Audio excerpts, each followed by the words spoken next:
Что не надо делать в Грузии, чтобы не разочароваться в поездке? Не стоит ждать, что везде, в любом ресторане, в любой хинкальне, в любом кафе, в любой забегаловке будет вкусно, хотя об этом говорят все. Мадлоба. Друзья мои, когда вы не ждете чего-то, вы не разочаруетесь.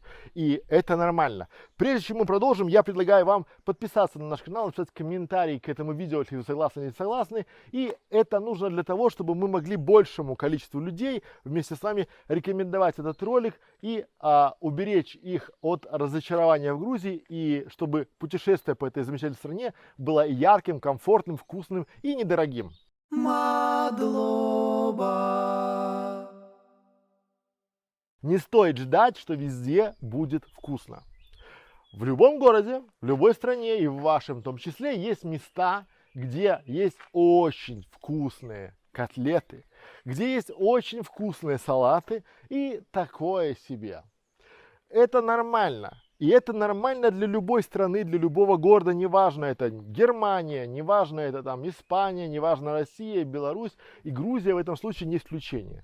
Здесь мы уже не раз говорили о том, что когда вы думаете, что в любом ресторане, в любом кафе вас ждет очень классная свежая кухня, я спешу вас разочаровать. Мы это прошли на себе, но при этом, когда вы не ожидаете этого, вы же не получаете негатива.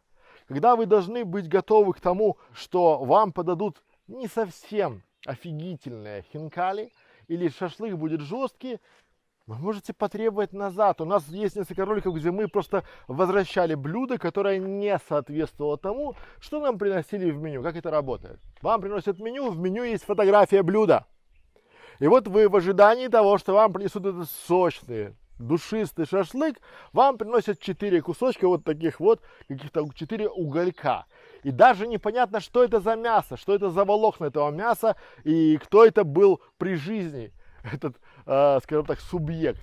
Мы возвращали. И вот я сейчас вас хочу предупредить, что когда вы не ожидаете того, что вам в каждом закутке в Тбилиси, Боржоми, там, не знаю, Кутаиси, Батуми будут предлагать офигенно в качественную кухню, ну, не ожидайте.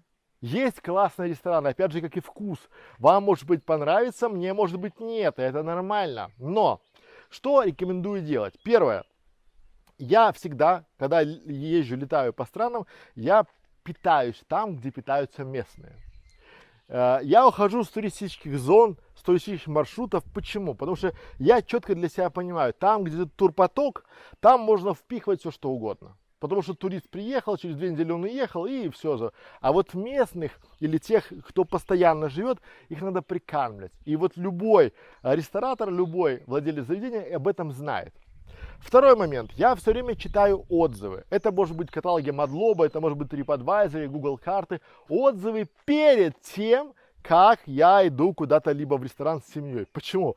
Потому что на моем опыте я уже читал отзывы после того. То есть я приходил в ресторан, разочаровывался, приходил в Google карты, либо TripAdvisor, либо там на Мадлобу, смотрел, а там отзывы, ну так себе. И если бы я знал, где упаду, соломки постелил. Поэтому, друзья мои, не стоит ждать, что в каждом селе, в каждом ресторане, в каждом городе вас вкусно, сытно накормят свежей едой. И это правда.